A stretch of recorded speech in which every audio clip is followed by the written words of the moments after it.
히브리서 1장. 옛날에 여러 차례 여러 모양으로 예언자들을 통해 조상들에게 말씀하신 하나님께서 이 마지막 날에 아들을 통해 우리에게 말씀하셨습니다. 하나님께서는 그 아들을 만물의 상속자로 세우시고 또한 그를 통해 모든 세상을 지으셨습니다. 그 아들은 하나님의 영광의 광채이시며 하나님의 본체의 형상이십니다. 또한 그분은 그분의 능력 있는 말씀으로 만물을 붙드시며 그 자신을 통해 죄를 깨끗게 하는 일을 하시고 높은 곳에 계시는 존귀한 분의 오른편에 앉으셨습니다. 그 아들이 천사들보다 훨씬 뛰어나게 되셨으니 이는 그들보다 뛰어난 이름을 상속받았기 때문입니다. 하나님께서 언제 천사들 가운데 누구에게라도 너는 내 아들이다, 오늘 내가 너를 낳았다 라거나 또다시 나는 그의 아버지가 되고 그는 내 아들이 될 것이다 라고 말씀하신 적이 있습니까? 그리고 또 그 맏아들을 이 세상에 이끌어 오실 때 하나님의 모든 천사들은 그에게 경배하라 하고 말씀하셨습니다.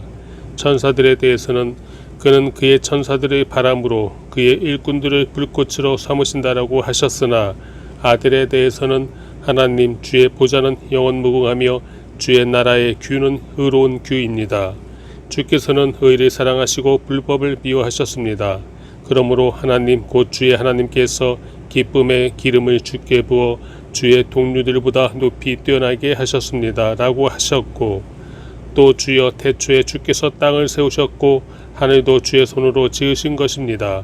그것들은 부서질지라도 주께서는 영원히 계실 것이요 모든 것은 옷과 같이 낡을 것입니다. 주께서 그것들이 겉옷처럼 말아 울리실 것이니 그것들이 옷처럼 변할 것이나 주는 한결같으시며 주의 세월은 끝이 없을 것입니다 라고 하셨습니다. 그러나 하나님께서 언제 천사들 가운데 누구에게 내가 내 원수들을 내 발판이 되게 할 때까지 내 오른편에 앉아 있어라 라고 말씀하셨습니까? 모든 천사들은 구원을 상속할 사람들을 섬기라고 하나님께서 보내신 섬기는 영들이 아닙니까?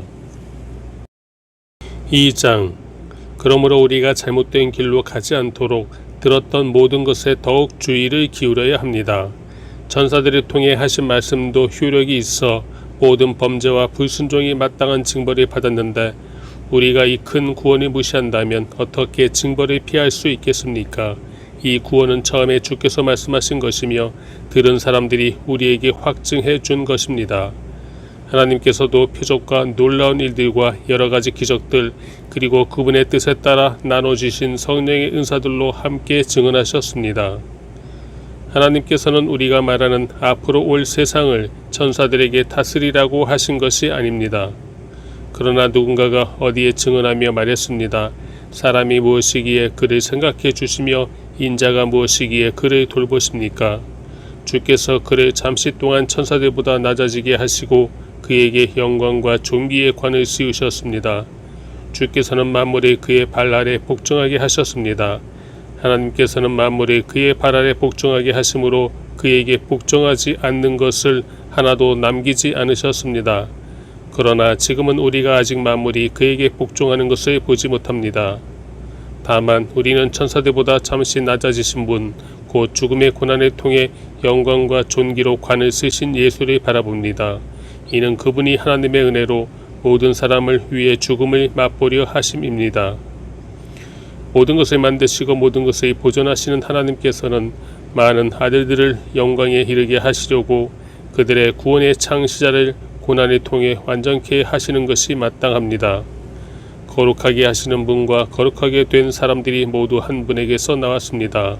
그러므로 예수께서는 이들의 형제들이라고 부르기를 부끄러워하지 않으시고 말씀하시기를 내가 주의 이름을 내 형제들에게 선포하고 교회 가운데서 주를 찬양할 것입니다 하시고 다시 내가 그를 의지하리라 하시고 또다시 보라 나와 하나님께서 내게 주신 자녀들이다 라고 하셨습니다. 이와 같이 자녀들은 피와 살을 함께 나눈 사람들이므로 그 자신도 이와 같이 그들과 함께 속하셨습니다. 이는 죽음으로 인해 죽음의 권세를 가진 자 곧 마귀를 멸하시기 위함이며 또한 죽음이 두려워 평생 노예로 매여 사는 사람들을 풀어주시기 위함입니다. 물론 그는 천사들을 붙들어 주시려는 것이 아니라 아브라함의 씨를 붙들어 주시려는 것입니다. 이러므로 그는 모든 것에서 형제들과 같아지셔야만 했습니다. 이는 하나님 앞에서 자비롭고 신실한 대제사장이 되셔서 백성의 죄를 대속하시기 위함입니다. 그는 몸소 시험을 받으시고 고난당하셨기에 시험받는 사람들을 도우실 수 있습니다. 3장. 그러므로 함께 하늘의 부르심을 받은 거룩한 형제 여러분, 우리가 고백하는 사도이시며 대제사장이신 예수를 깊이 생각하십시오. 그분은 자신을 세우신 분에게 충성하기를 마치 모세가 하나님의 온 집에서 한 것과 같이 하셨습니다. 그러나 마치 집을 지은 사람이 그 집보다 더 존귀한 것 같이 그분은 모세보다 더 큰 영광을 받기에 합당하십니다. 집마다 누군가 지은 사람이 있듯이 모든 만물이 지으신 분은 하나님이십니다. 또한 모세는 장차 하나님께서 말씀하실 것을 증언하기 위해 하나님의 온 집에서 종으로 충성했습니다. 그러나 그리스도께서는 하나님의 집에서 아들로서 충성하셨습니다. 우리가 소망에 대한 확신과 긍지를 굳게 잡으면 우리는 곧 그분의 가족입니다. 그러므로 성령께서 이렇게 말씀하셨습니다. 오늘 너희가 그의 음성을 들으면 광야에서 시험받던 날에 반역한 것처럼 너희 마음을 완고하게 하지 말라. 너희 조상들이 거기서 40년 동안 나를 불신에 시험했다. 또한 내가 행한 일들을 보았다. 그러므로 내가 진노해 그 세대를 향해 말했다. 그들은 항상 마음이 미혹돼 내 길들을 알지 못했다. 내가 진노해 맹세한 것처럼 그들은 결코 내 안식에 들어오지 못할 것이다. 형제 여러분, 여러분 가운데 누구든지 살아계신 하나님을 떠나려는 악한 불신의 마음을 품지 않도록 조심하십시오. 도리어 아직 오늘이라 일컬을 수 있는 그날에 여러분 가운데 누구라도 죄의 속임수로 완고해지지 않도록 서로를 격려하십시오. 이는 우리가 처음에 확신한 것을 끝까지 굳게 잡으면 그리스도와 함께 나누는 사람들이 되기 때문입니다. 오늘 너희가 그의 음성을 들으면 광야에서 시험받던 날에 반역한 것처럼 너희 마음을 완고하게 하지 말라라고 말씀하실 때 듣고도 반역한 사람들이 누구였습니까? 모세를 통해 이집트에서 나온 모든 사람들이 아닙니까? 또 하나님께서 40년 동안 누구에게 진노하셨습니까? 죄를 저지르고 시체가 돼 광야에 쓰러진 사람들에게 아닙니까? 또한 하나님께서 누구에게 그분의 안식에 들어가지 못할 것이라고 맹세하셨습니까?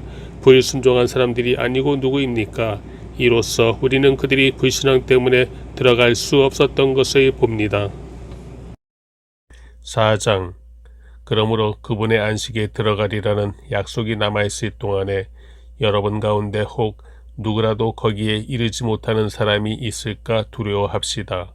그들처럼 우리도 복음 증거를 받은 사람들입니다. 그러나 들은 말씀이 그들에게 무익했던 것은 그들이 들은 말씀과 믿음을 연합시키지 않았기 때문입니다. 그런데 믿는 우리들은 그 안식에 들어갑니다. 이는 하나님께서 내가 진노해 맹세한 것처럼 그들은 결코 내 안식에 들어오지 못하리라 라고 하신 것과 같습니다. 사실 세상이 창조된 이래로 그분의 일들이 이루어져 왔습니다. 어디인가 제7일에 관해 이렇게 말씀하셨습니다. 그리고 하나님께서 일곱째 날에 그분의 모든 일을 쉬셨다. 그런데 여기서는 다시 그들은 결코 내 안식에 들어오지 못할 것이다 라고 하십니다. 이와 같이 이제 어떤 이들에게는 저 안식에 들어갈 기회가 남아있지만 복음을 먼저 전해들은 사람들은 불순종으로 인해 들어가지 못했습니다. 그러므로 이미 인용한 것처럼 하나님께서 다시 오랜 후에 어느 한 날을 정해 오늘이라 하시고 다윗을 통해 말씀하셨습니다. 오늘 너희가 그의 음성을 듣거든 너희 마음을 완고하게 하지 말라. 만일 여호수아가 그들에게 안식을 주었더라면 하나님께서 나중에 다른 날에 대해 말씀하시지 않았을 것입니다. 그러므로 하나님의 백성에게는 안식이 남아 있습니다. 이는 하나님의 안식에 들어간 사람은 하나님께서 자신의 일을 쉬셨던 것처럼 그 자신도 자기의 일을 쉬기 때문입니다. 그러므로 누구든지 이와 같이 불순종의 본에 따라 멸망하지 않도록 우리가 저 안식에 들어가기를 힘씁시다. 하나님의 말씀은 살아있고 힘이 있으며 양날선 어떤 칼보다도 더 예리해 혼과 영과 관절과 골수를 찔러 쪼개기까지 하며 마음의 생각과 의도를 분별해냅니다. 그러므로 어떤 피조물이라도 하나님 앞에 숨을 수 없고 오히려 모든 것은 우리에게서 진술을 받으실 그분의 눈앞에 벌거벗은 채 드러나 있습니다. 이와 같이 우리에게 하늘로 올라가신 위대한 대제사장 곧 하나님의 아들 예수가 계시니 우리가 고백한 신앙을 굳게 지킵시다. 이는 우리에게 계신 대제사장은 우리의 연약함을 동정하지 못하시는 분이 아니며 또한 모든 면에서 우리와 동일하게 시험을 당하셨으나 죄가 없으신 분이기 때문입니다. 그러므로 자비하심을 얻고 필요할 때 도우시는 은혜를 얻기 위해 은혜의 보좌 앞으로 담대히 나아갑시다. 5장 모든 대제사장은 사람들 가운데서 뽑혀 사람을 위해 하나님 앞에 있는 사람입니다. 곧 대제사장은 예물을 드리고 또 속죄의 희생 제사를 드립니다. 그가 무지하고 미혹된 사람들을 불쌍히 여길 수 있는 것은 자신도 연약에 쌓여 있기 때문입니다. 그러므로 그는 백성을 위해서뿐 아니라 자신을 위해서도 속죄 제사를 드려야 합니다. 또한 이 명예는 아무나 스스로 얻는 것이 아니라 아론과 같이 하나님의 부르심을 받아서 얻는 것입니다. 이와 같이 그리스도께서도 스스로 영광을 취하셔서 대제사장이 되신 것이 아니라 오직 그분에게 말씀하시는 분이 너는 내 아들이다. 내가 오늘 너를 낳았다라고 하시고 또 다른 곳에서도 이와 같이 너는 멜기세덱의 계율을 따르는 영원한 제사장이다 라고 하셨던 것입니다. 예수께서 육체 가운데 계실 때 자신을 죽음에서 구원하실 수 있는 분께 통곡과 눈물로 기도와 간구를 올리셨고 그의 경외하심으로 인해 응답을 받으셨습니다. 그분은 아들이신데도 고난을 당하심으로 순종을 배우셨습니다. 또한 그분은 완전케 되셔서 그분의 순종하는 모든 사람들에게 영원한 구원의 근원이 되시고 멜기세덱의 계율을 따르는 대제사장으로 하나님께 임명을 받으셨습니다. 멜기세덱에 대해 우리가 할 말이 많으나 여러분이 듣는 일에 둔함으로 설명하기가 어렵습니다. 여러분은 지금쯤 선생이 돼 있어야 마땅한데 누군가 다시 여러분에게 하나님의 말씀의 초보 원리들이 가르쳐야 할 형편입니다. 그래서 여러분은 젖만 먹고 단단한 음식은 먹지 못하는 사람들이 됐습니다. 젖을 먹는 사람은 모두 의의 말씀에 익숙하지 못합니다. 그러나 단단한 음식은 성숙한 사람의 것입니다. 그들은 끊임없는 훈련으로 연단된 분별력을 지니고 있어 선과 악을 분별할 줄 아는 사람들입니다. 6장 그러므로 우리는 그리스도에 관한 초보적 가르침을 넘어서서 완전한 대로 나아갑시다. 죽은 행실로부터 회개하는 것과 하나님께 대한 믿음과 침례에 대한 교훈과 안수, 죽은 사람의 부활과 영원한 심판에 관한 교훈의 기초를 다시 닦지 말고 온전한 대로 나아갑시다. 하나님께서 허락하신다면 우리가 그렇게 할 수 있습니다. 곧 한번 비춤을 받고 하늘의 은사도 맛보고 성령님과 함께하고 하나님의 선한 말씀과 오는 세상의 능력을 맛보고도 타락한 사람들은 회개에 이르도록 다시 새롭게 할 수 없습니다. 왜냐하면 그들은 스스로 하나님의 아들이 다시 십자가에 못 박고 공개적으로 욕되게 하기 때문입니다. 땅이 그 위에 자주 내리는 비를 흡수해 경작하는 사람들에게 유익한 작물을 내면 하나님께 복을 받습니다. 반면에 가시와 엉겅퀴를 내면 쓸모없이 돼서 저주에 가깝게 되고 그 마지막은 불사름이 됩니다. 그러나 사랑하는 여러분, 우리가 이렇게 말하지만 여러분에게는 구원에 이르게 하는 더 좋은 것들이 있다고 확신합니다.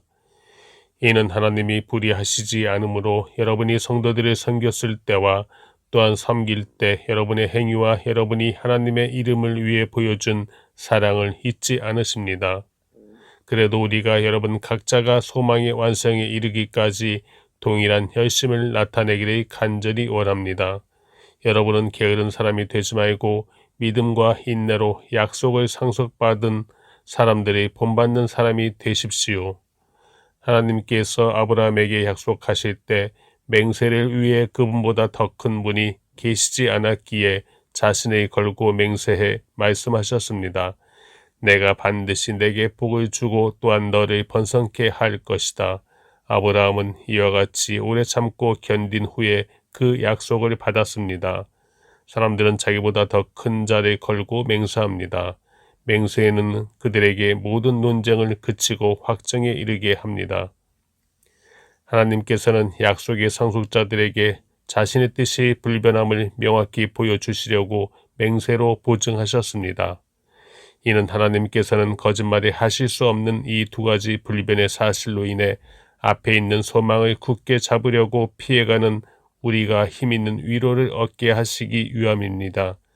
우리가 가진 이 소망은 안전하고 확실한 영혼의 닭과 같아서 휘장 안으로 들어가게 합니다. 예수께서는 우리를 위해 앞서 달려가신 분으로 그곳으로 들어가셔서 멜기세덱의 계열을 따르는 영원한 대제사장이 되셨습니다. 7장. 이 멜기세덱은 살렘 왕으로 즉기 높으신 하나님의 제사장입니다. 그는 왕들을 이기고 돌아오는 아브라함을 만나 축복했습니다. 아브라함은 모든 것의 10분의 1을 그에게 주었습니다. 그의 이름의 뜻은 첫째로 의의 왕이고 다음으로 살렘 왕, 곧 평화의 왕입니다. 그는 아버지도 없고 어머니도 없고 족보도 없습니다. 생애의 시작도 없고 생명의 끝도 없지만 하나님의 아들을 닮아 항상 제사장으로 있습니다. 그가 얼마나 위대한지 생각해 보십시오. 족장 아브라함도 그에게 10분의 1을 바쳤습니다. 레위 자손 가운데 제사장 직분을 받은 사람들은 자기 형제인 백성들도 아브라함의 허리에서 나왔지만 율법을 따라 그들에게서 10분의 1을 거두라는 명령을 받았습니다. 그러나 이들로부터 나오지 않은 이 멜기세덱은 아브라함에게서 10분의 1을 취했고 약속을 받은 그를 축복했습니다. 두말할 필요 없이 축복은 윗사람이 아랫사람에게 하는 것입니다. 앞의 경우는 죽게 될 사람들이 10분의 1을 받았고 뒤의 경우는 살아있다는 증거를 받은 사람이 10분의 1을 받은 것입니다. 말하자면 10분의 1을 받는 레위도 아브라함을 통해 10분의 1을 바쳤다고 할 수 있습니다. 이는 멜기세덱이 아브라함을 만났을 때 레위는 아직 조상의 허리에 있었기 때문입니다. 만일 레위 계열의 제사장 직분을 통해 완전함을 얻을 수 있었다면, 그런데 백성들은 이것의 근거로 율법을 받았습니다. 아론의 계열을 따르지 않고 멜기세덱의 계열을 따르는 다른 한 제사장을 세워야 할 필요가 있었겠습니까? 제사장직이 변하면 율법도 반드시 변하게 됩니다. 이것들은 그분과 관련해 언급됐습니다. 그분은 다른 지파에 속했는데 그 지파에서는 아무도 제단에서 섬긴 적이 없었습니다. 우리 주께서는 유다 지파에서 나오신 것이 분명합니다. 그런데 그 지파에 관해서는 모세가 제사장직과 관련해 아무것도 말한 적이 없습니다. 그리고 이 사실은 멜기세덱과 흡사한 다른 한 제사장이 일어난 것을 볼 때 더욱 분명합니다. 그는 육체에 속한 규례, 곧 율법을 따라 제사장이 되신 것이 아니라 썩지 않는 생명의 힘을 따라 되신 것입니다. 그렇기 때문에 너는 영원히 멜기세덱의 계열을 따르는 제사장이다 라고 선포됐습니다. 전에 있던 계명은 약하고 효력이 없어 폐지됐습니다. 이는 율법이 아무것도 완전하게 할 수 없기 때문입니다. 그러므로 더 나은 소망이 들어왔고 이를 통해 우리가 하나님께 가까이 나아가는 것입니다. 예수께서는 맹세 없이 제사장이 되신 것이 아닙니다.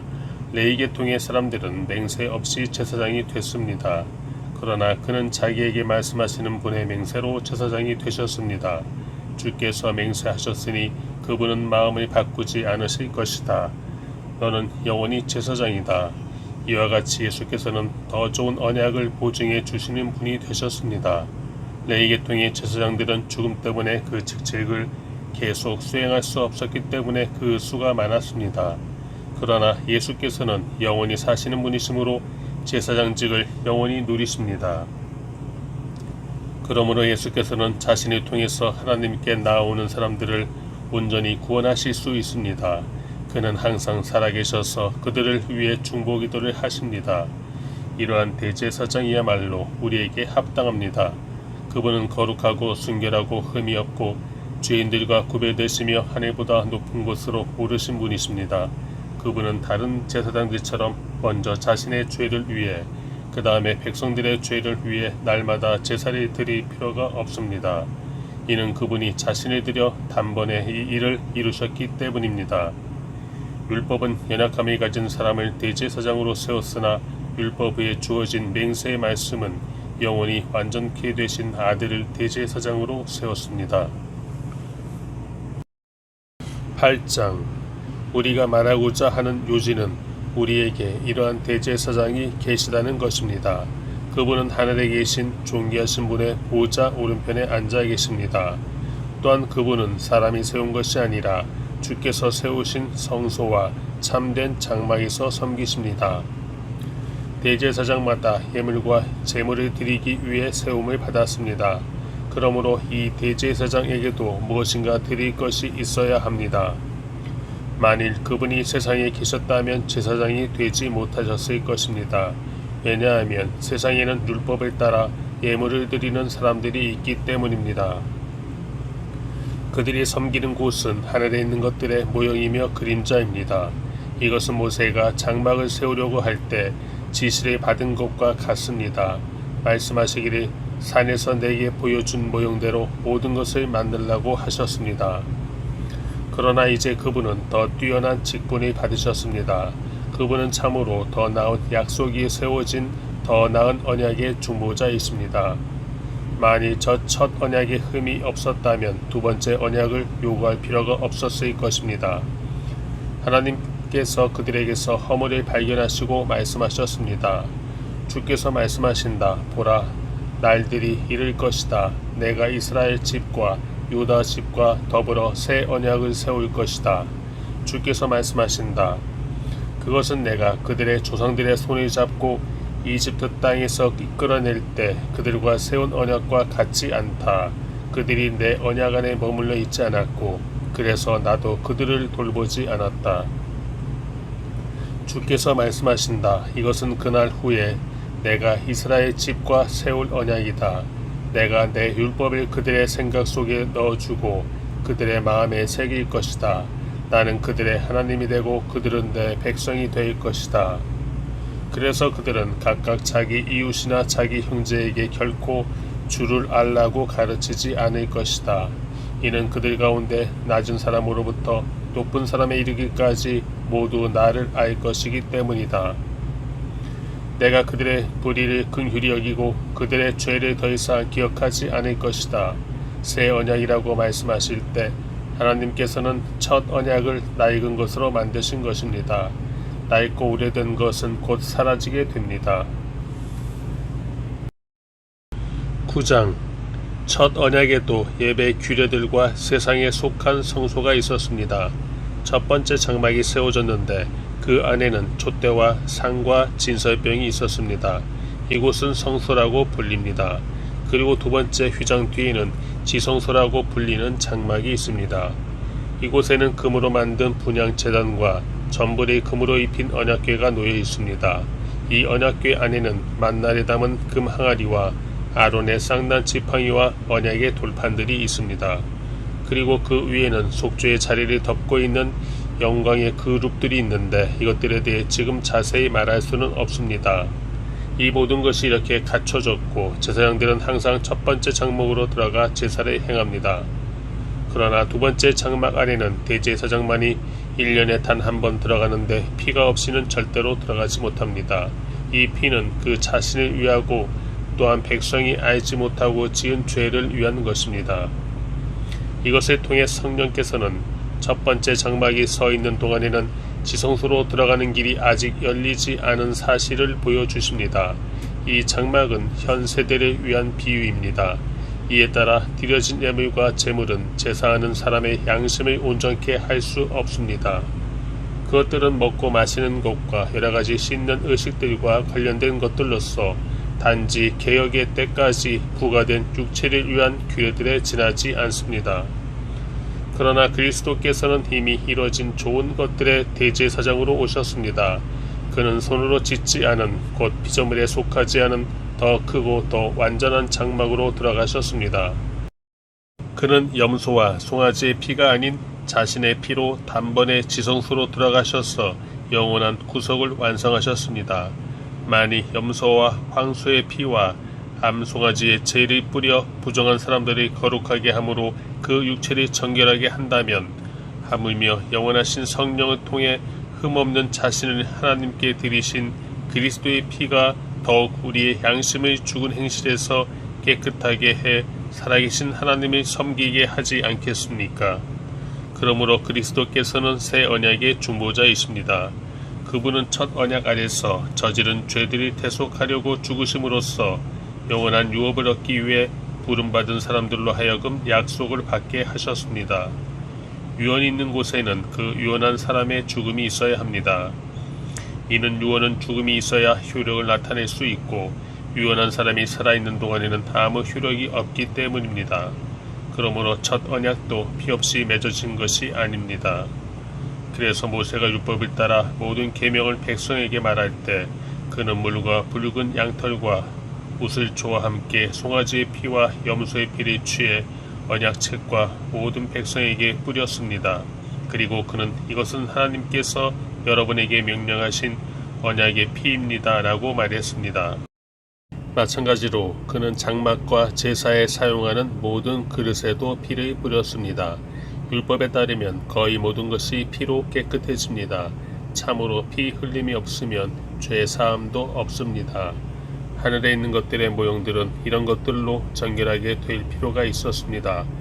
그러나 하늘에 있는 것들은 이런 것들보다 더 나은 제사로 정결하게 되어야 합니다.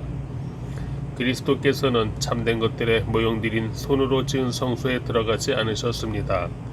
그분은 이제 우리를 위해 하나님 앞에 나타나시려고 바로 하늘 그 안으로 들어가셨습니다. 이는 대제사장이 해마다 다른 것의 피를 들고 지성소로 들어가는 것처럼 자신을 여러 번 들이시지 않기 위함입니다. 만일 그래야 한다면 그는 세상이 창조된 이후 여러 번 고난을 당하셨어야 했을 것입니다. 그러나 이제 그는 자신을 제물로 드려 죄를 제거하시려고 세상 끝에 단 한 번 나타나셨습니다. 한 번 죽는 것은 사람들에게 정해진 일이며 그 후에는 심판이 있습니다. 이와 같이 그리스도께서도 많은 사람의 죄를 담당하시려고 자신을 단번에 들이셨습니다. 그리고 그분은 그분을 고대하는 사람들을 구원하시기 위해 죄와 상관없이 두 번째 나타나실 것입니다. 10장 율법은 다가올 좋은 것들의 그림자일 뿐 그것이 실체의 형상 그 자체는 아닙니다. 그러므로 그것은 해마다 끊이지 않고 드리는 똑같은 제사들을 통해 나아오는 사람들이 결코 온전하게 할 수 없습니다. 그렇게 할 수 있었다면 바치는 일이 그치지 않았겠습니까? 왜냐하면 섬기는 사람들이 단번에 정결케 돼 더 이상 죄를 의식하는 일이 없었을 것이기 때문입니다. 그러나 이 제사들에는 해마다 죄를 생각나게 하는 것이 있습니다. 이는 황소나 염소의 피가 죄를 제거하지 못하기 때문입니다. 그러므로 그리스도께서 세상에 오시면서 이렇게 말씀하셨습니다. 주께서는 제물과 헌물을 원하지 않으시고 오히려 나를 위해 한 몸을 예비하셨습니다. 주께서는 번제와 속죄의 죄를 기뻐하지 않으셨습니다. 그래서 내가 말했습니다. 보십시오 하나님, 저에 대해 두루마리 책에 기록된 대로 제가 주의 뜻을 행하러 왔습니다. 앞에서 주께서는 제물과 헌물과 번제와 속죄제를 원하지도 않으시고 기뻐하지도 않으십니다. 그런데 그것들은 율법에 따라 드리는 것들입니다. 라고 말씀하실 때 그는 보십시오 내가 주의 뜻을 행하러 왔습니다. 라고 덧붙이셨습니다. 그리스도께서 첫 번째 것을 폐기하신 것은 두 번째 것을 세우기 위함이었습니다. 이러한 뜻 가운데 예수 그리스도께서 단번에 자기의 몸을 들이심으로 우리가 거룩하게 됐습니다. 모든 제사장은 날마다 서서 섬기며 반복해 똑같은 제사를 드립니다. 그러나 그것들은 결코 죄를 제거할 수 없습니다. 그러나 그리스도께서는 죄에 대해 단번에 영원한 제사를 드리시고 하나님 오른편에 앉으셨습니다. 그 후 그분의 원수들이 그분의 발 아래 굴복할 때까지 기다리고 계십니다. 그분은 단 한 번의 제물로 거룩하게 된 사람들이 영원히 온전하게 만드셨습니다. 그런데 성령께서도 우리에게 증언하십니다. 말씀하시기를 이것은 그날 후에 내가 그들과 맺을 언약이다. 내가 내 율법을 그들의 마음에 두고 그것을 그들의 생각에 새겨줄 것이다. 주께서 말씀하신다 라고 하신 후에 덧붙여 말씀하시기를 내가 그들의 죄와 그들의 불법을 다시는 기억하지 않을 것이다 라고 하십니다. 이와 같이 죄와 불법이 용서된 곳에서는 더 이상 죄를 위한 헌물이 필요 없습니다. 그러므로 형제 여러분, 우리는 예수의 피로 인해 지성소에 들어갈 담대한 마음을 갖게 됐습니다. 그 길은 예수께서 우리를 위해 휘장을 통해 열어놓으신 새롭고 산 길입니다.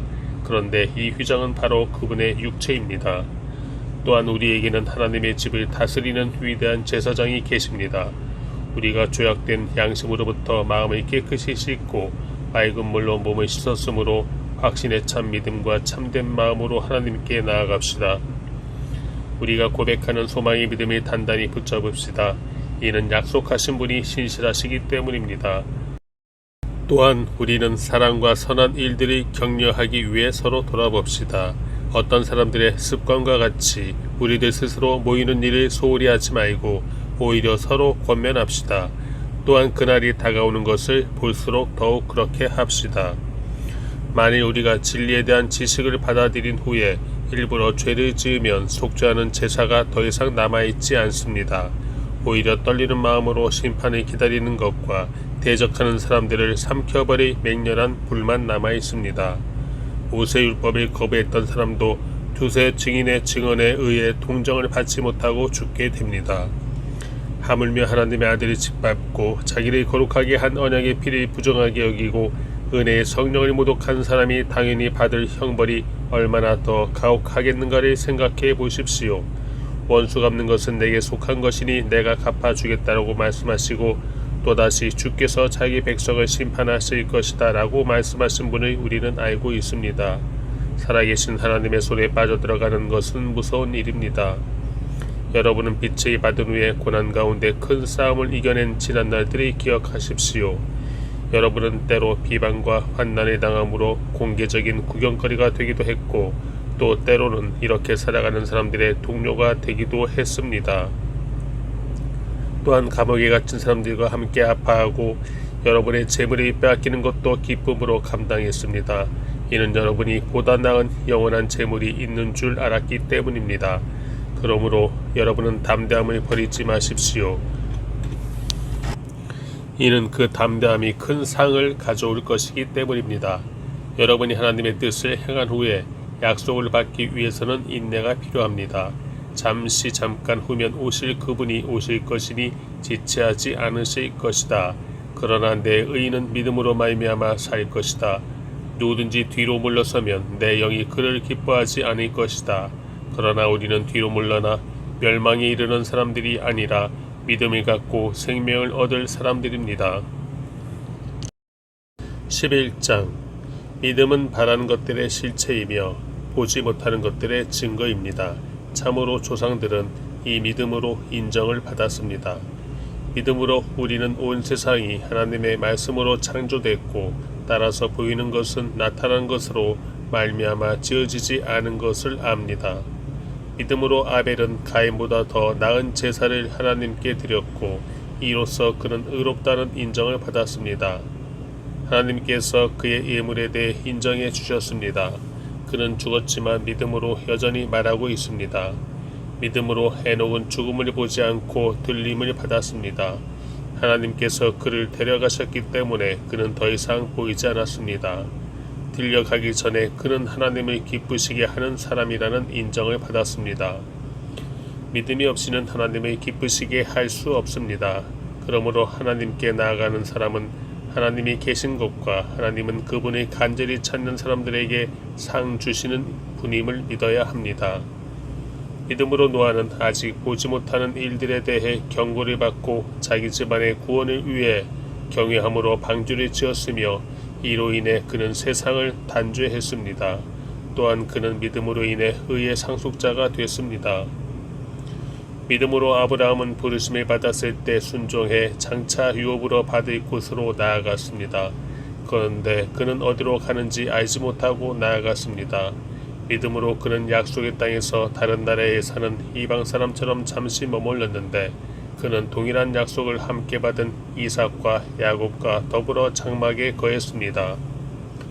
이것은 그가 하나님께서 친히 설계하시고 건축하신 견고한 터 위에 세워진 도시를 고대했기 때문입니다.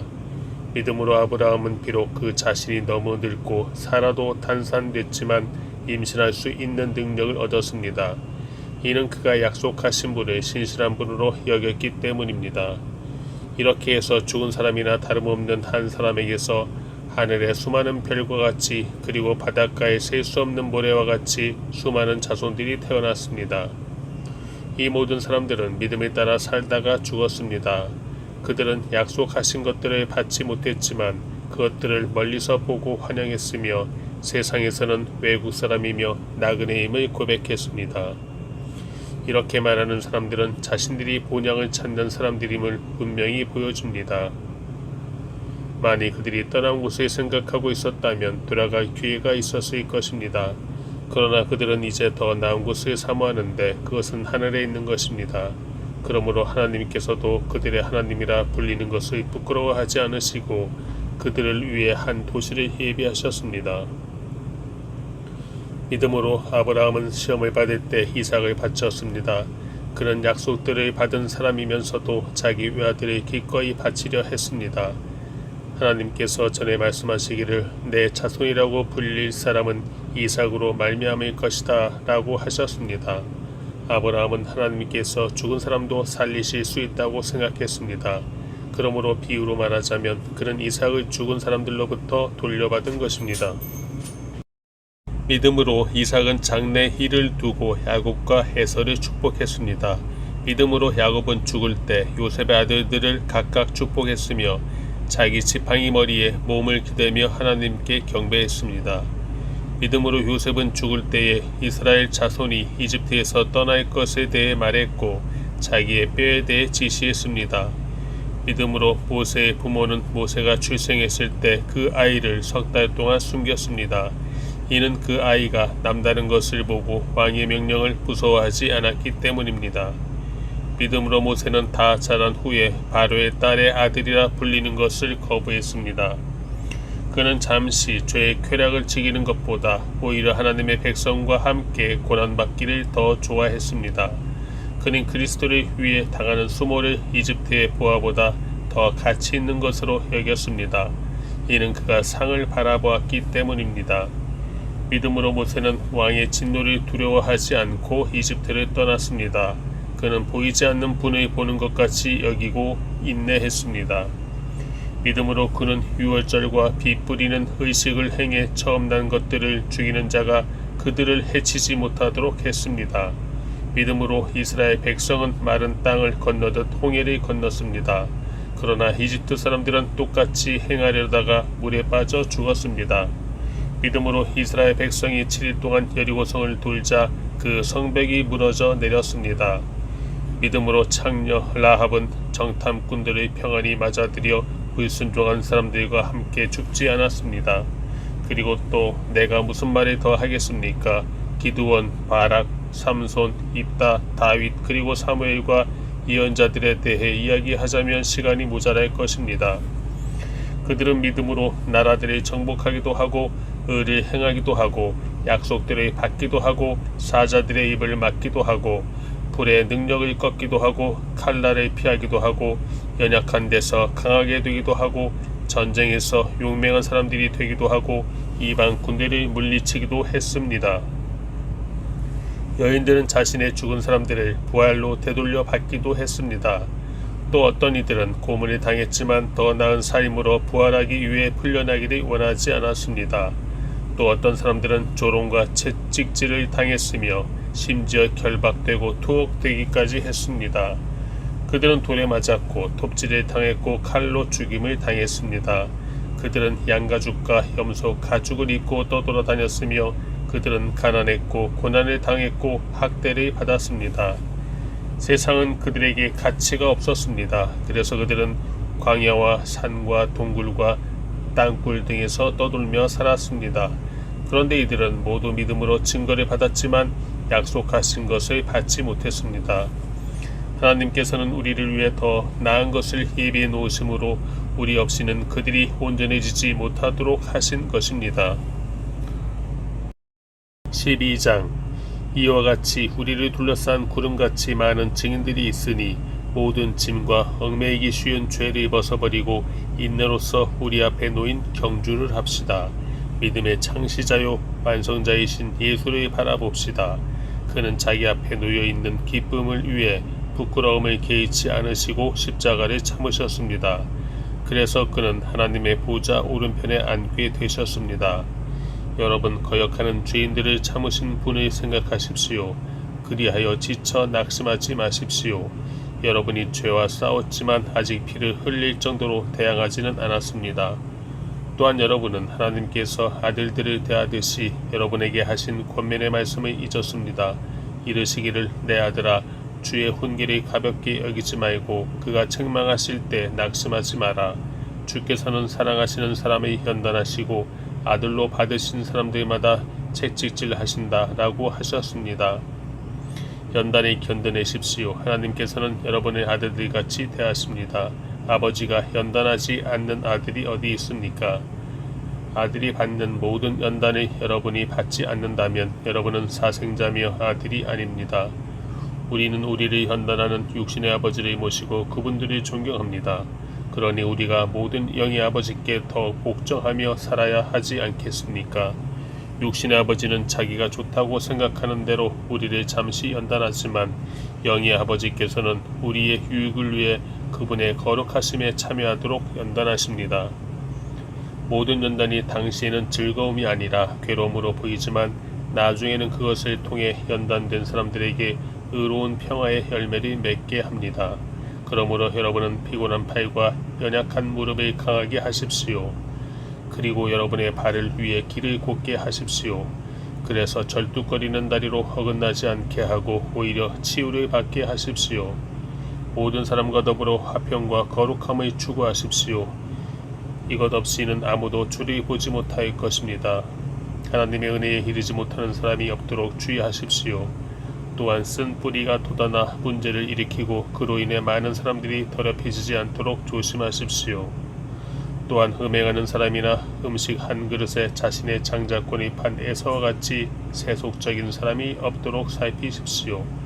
여러분이 알다시피 에서는 후에 복을 상속받고 싶어 했지만 거절당했습니다. 그가 눈물로 복을 구했지만 회개할 기회를 얻지 못했습니다. 여러분이 나아가 도착한 곳은 신의 산 같은 곳이 아닙니다.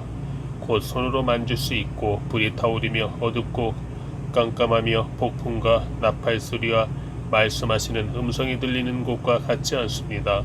그 음성을 들은 사람들은 하나님께서 자기들에게 더 이상 말씀하지 않기를 애원했습니다. 그들이 짐승이라도 그 산에 닿으면 돌에 맞아 죽게 하라라고 하신 명령을 감당하지 못했기 때문입니다. 그 광경이 얼마나 무서웠던지 모세도 나는 너무 두렵고 떨린다라고 말했습니다.